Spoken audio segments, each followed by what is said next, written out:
Hey guys, welcome back to today's video. Today is Wednesday, June 26th, 2019, and today is the day of the first 2020 Democratic presidential debate, but that's not what this video is about. Sorry for introducing it that way. Today we're going to be doing a 2020 presidential election prediction between Secretary Hillary Clinton and President Donald Trump. Now, I get it. She's not running for president. Okay, we understood this for a while now.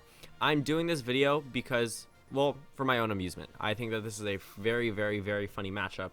And I think that it is pretty interesting to talk about, considering that we have 10 Democrats up tonight and 10 Democrats up tomorrow in the presidential debates that are going to be streamed pretty much nationwide. I do think that we should take a little bit of a break from that. I'm just going to discuss a scenario where Hillary Clinton does decide to run again. I mean, she still has time, but she's obviously not going to. And put a scenario between her and Donald Trump. So we start off with a blank electoral map. Looking back at 2016, obviously Donald Trump did a very good job at beating Hillary Clinton. He won in 3 states that Republicans have failed to capture for almost 3 decades, and Hillary Clinton was able to hold on to some states that were pretty interesting. I think 2016 was very different per se compared to what people would normally expect from an election. If you told, let's say, Clinton 8 years before 2016 that she would win in Virginia, Colorado, Nevada, and New Hampshire, but lose in Michigan, Pennsylvania, and Wisconsin, most people, including herself, would think you were lying. That just doesn't really make sense. And it didn't really make sense to a lot of people on election night. So we're going to go ahead and characterize all of the Republican states and talk about a number of these quote-unquote swing states. I'm going to fill in a number of these states that are typically considered swing states, but not so much in this election matchup, obviously because we have someone like Hillary Clinton running as the Democratic nominee.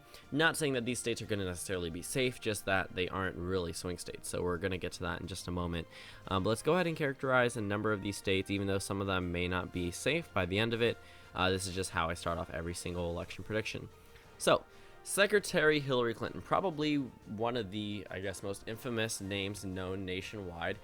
She's not popular still. I mean, she's been unpopular since 2016. That's pretty much expected. The media doesn't know much more about her.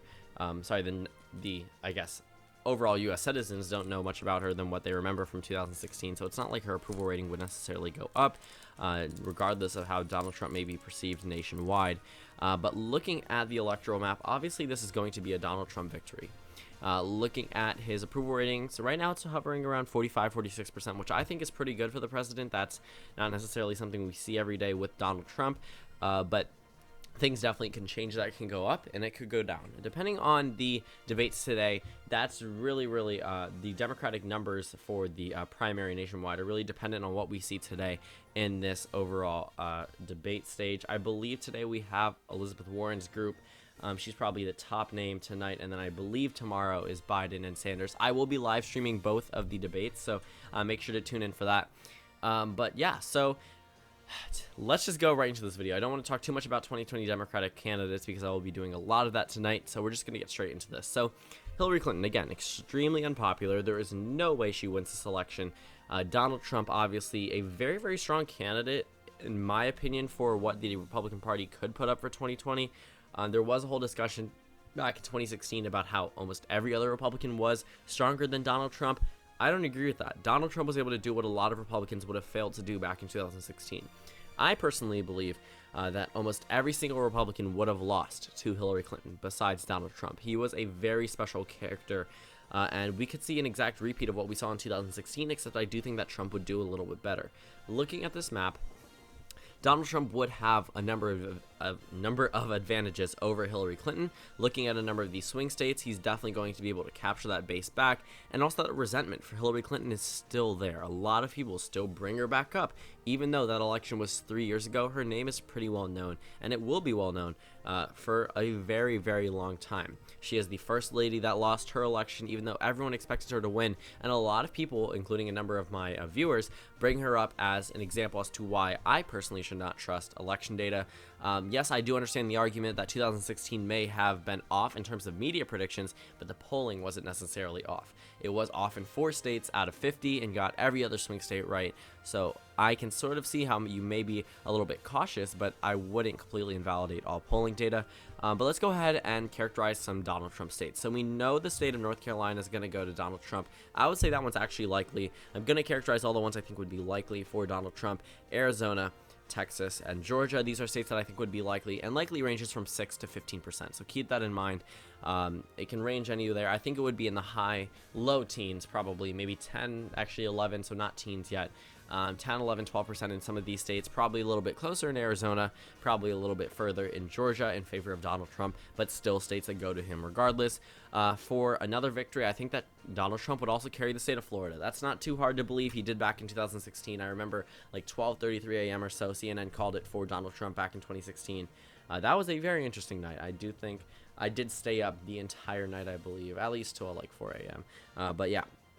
So Florida goes to Donald Trump. Hillary Clinton still at 182 electoral votes. So if we're looking at the number of remaining swing states, almost every single one of these states remaining in this area where my mouse cursor is I guess the Rust Belt area, are states that went for Donald Trump, but then over here in the Sun Belt and up in the Northeast pretty much went for Hillary Clinton. We probably won't see that again. Hillary Clinton's probably going to peak around the numbers she's at right now if we're talking about a rematch election. The only possible way I could ever see her becoming competitive again is if Donald Trump had, more things had come out about Donald Trump, about him saying other things. A lot of things are happening in the news right now. I'm going to wait to speak on those issues because, again, that's going to pretty much occupy a lot more of this video than I really want to. I think this should just be an election prediction. But things like what we're seeing now in the news, if you know what I'm referring to, could possibly make Hillary Clinton somewhat competitive. But even then, she's just so unpopular. Well known, I'll give her that, but unpopular, possibly qualified. But I just don't think that she has any hold on the American public anymore. Her probably peak for rematching Donald Trump would probably be right before the 2018 midterms or right after, when Democrats were at their highest point. But yeah, so Donald Trump would carry the states of Ohio and Iowa. Again, I don't know why I filled them in a different order than I said them. That puts him at 259. 97 toss-up electoral votes left to go. Where do they come from? So Donald Trump still needs that 270 number to win. He's going to get more than 306 before, so obviously we can assume that he wins re-election. But the margins are what matters. If we're looking at a number of these states, if we're looking at North Carolina, Florida, Georgia, Ohio, Iowa, Texas, Arizona, these are states that are considered swing states for 2020 that are now likely Republican states in this scenario. That is a very good sign for the GOP. If Donald Trump was able to do this in 2020 against Joe Biden, he pretty much would have this election set. If he's getting likely margins in states like Florida and Ohio and Iowa and North Carolina against Biden, he's possibly winning in those three Rust Belt states that he needs to win, and it's likely. It's not possible. I mean, it is possible, but it's likely at the same time. Those three Rust Belt states are going to be the ones that are going to be holding back Donald Trump in 2020. But it probably won't be in this matchup election. I think that Wisconsin, Michigan, and Pennsylvania would go to Trump by 5% or so. I could see how Michigan could get a little bit closer, so I'm actually going to move that one a little bit further into the further in favor of the Democratic Party, but still I see those three Rust Belt states remaining in the GOP column. I do think Donald Trump would narrowly carry the state of Minnesota. I see that as a real possibility. Even though Hillary Clinton narrowly won it back in 2016, I don't see that drastic of a swing in the state of Minnesota. If we look at Donald Trump's approval ratings in a number of these states, they aren't necessarily too favorable for him. And even though Hillary Clinton may be unpopular as well, keep in mind Donald Trump is still unpopular, which means that some of these states that you may think would go to Donald Trump may not actually. Let's go ahead and actually characterize some of these Democratic states that are currently safe, that wouldn't necessarily be safe in this matchup.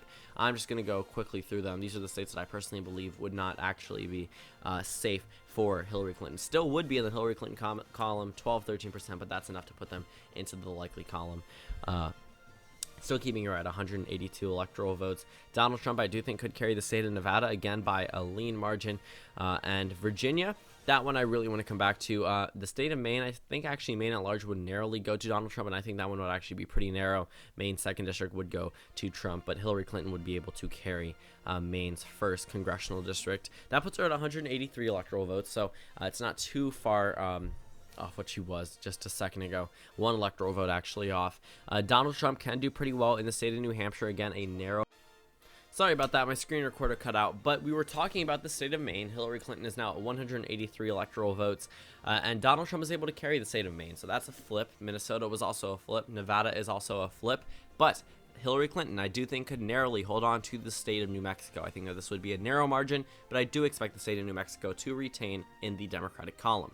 As for Donald Trump, it is very, very hard for me to make a distinction for the states of Virginia and Colorado. These are two Democratic states that pretty much have had a Democratic identity for a very long time.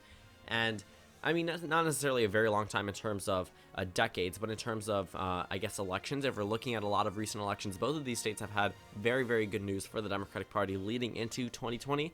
And personally, these states I do think are going to be the closest ones, even in a matchup like this. Even though Hillary Clinton is wickedly unpopular in a number of these states still have a Democratic hold onto, I guess, their voters. Colorado, I do think, will narrowly end up in the Donald Trump column, and I also think Virginia will narrowly end up in the Donald Trump column, though I do think that both of those states are definitely up for discussion in the comment section below. So if you have an argument for either side, I definitely will go ahead and read it. So that pretty much wraps up this video. Make sure to tune into my live stream for the debates tonight, or the singular debate tonight and the debate tomorrow. I will be covering the 2020 Democratic presidential debate tonight. But again, thank you guys for watching this video. Calm down suggestions below, and I will see you all tomorrow.